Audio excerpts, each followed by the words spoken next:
Hi everybody. I don't know about you, but one of the things I like making are small covered boxes, and I've got a small covered box here which I wanted to show you. It's actually one that I just get the camera down there on the wheel head a minute. It's an old one that I came across. It's actually already been biscuit fired, but I thought I'd just show it to you, and I'm going to have a go at making one again.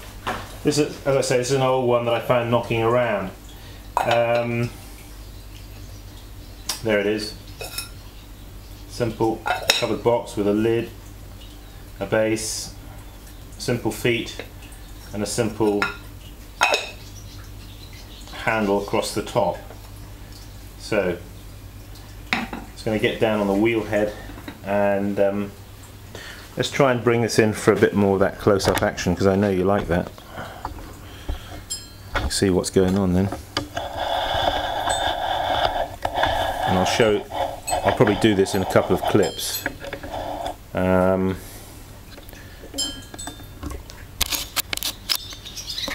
So first of all, we're going to make the body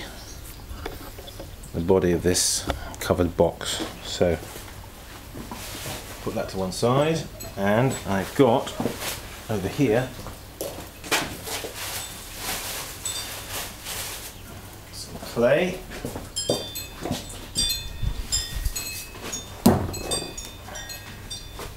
So basically what I'm going to do is throw a cylinder, because you can appreciate it's basically, you see, just a cylinder like that, but the cylinder has been completely closed over. So let's make the body first of all.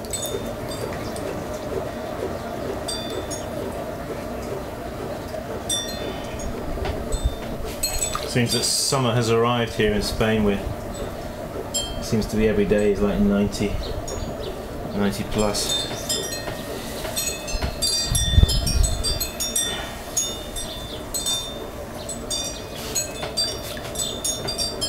So we're going to go down as if we were making a regular cylinder.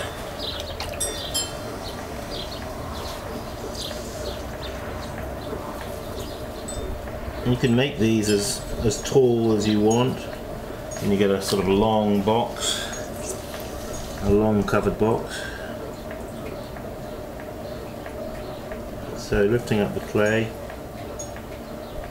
Now, because I've got to close it in, I've got to have obviously enough height to allow for the end that's going to be closed.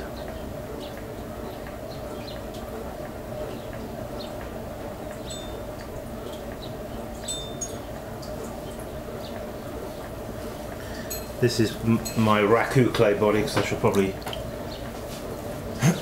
raku fire this.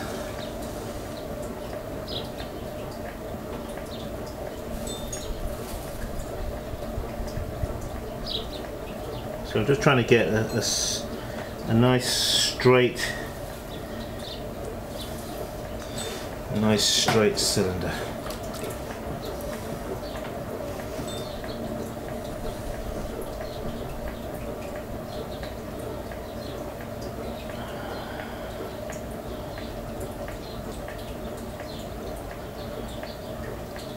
So there we have a cylinder. Now what I've got to do is I've got to close it in on the top.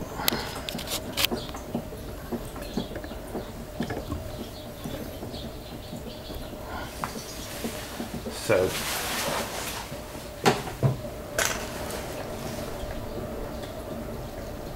got a little bit of unevenness there, so I'm just going to whip that off. So of course, as I'm going to close it in, I must mop it out. So right now, let's close it in. So how are we going to do that? What I'm going to do is I'm going to collar it here at the top.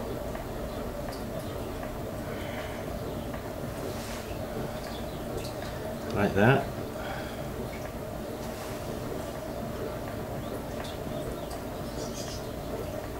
Colouring like that, you see. Points of contact, 1, 2, 3, 4, 5, 6 points of contact there as I collar. Of course, as you collar, it thickens, so you've got to then pull it up a bit, the clay, just at that point.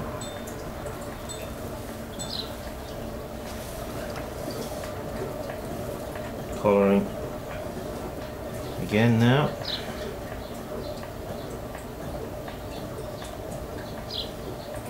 Right, now you get to the point where you're just about to close it completely.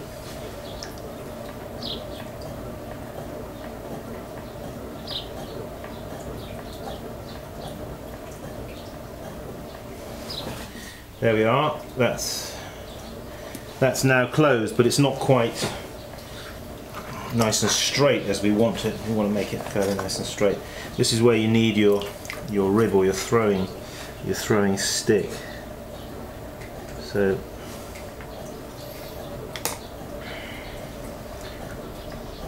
I'm actually going to put a very small breather hole just for the moment, because I want it to go where I want it to, and if it's got trapped air inside,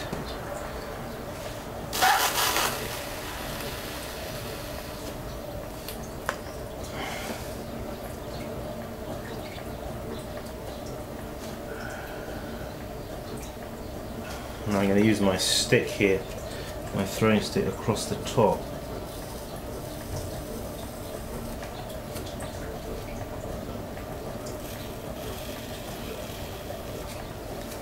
Like that.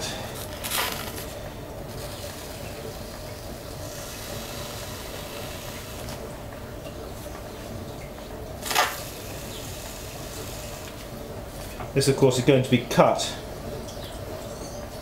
lengthwise down to form the two parts, the top and the bottom.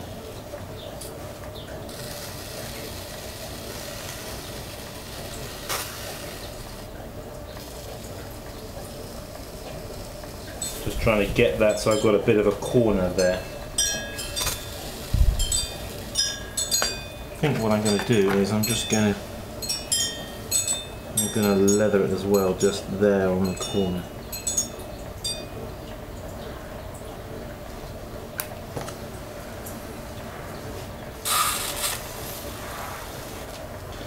I'm going to put in an undercut at the base there. You can just see how we are in the picture there with that. Maybe just bring it down a touch. There we are.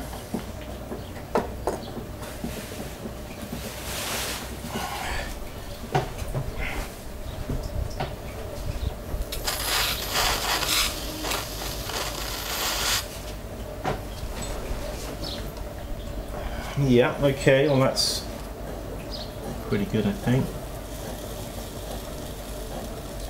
Before I was a potter, I used to be an engineer, and I used to work in a helicopter factory on a centre lathe. I used to make nuts and bolts, things like that. This is before I started working for my father, David Leach. So we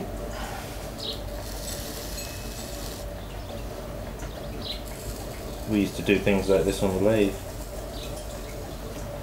Well, not out of clay, of course,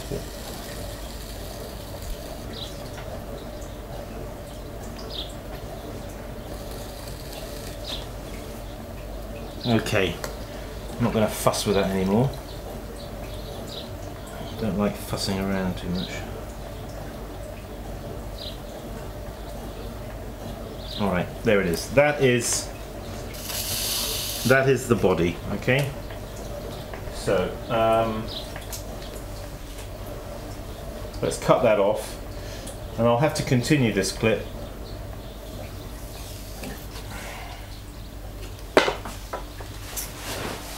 the next part when this is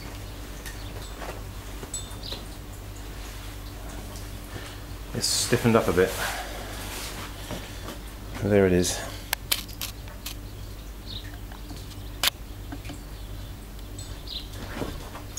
Good. Well, this is just one way of making a small covered box. Why don't you have a go? Keep practicing.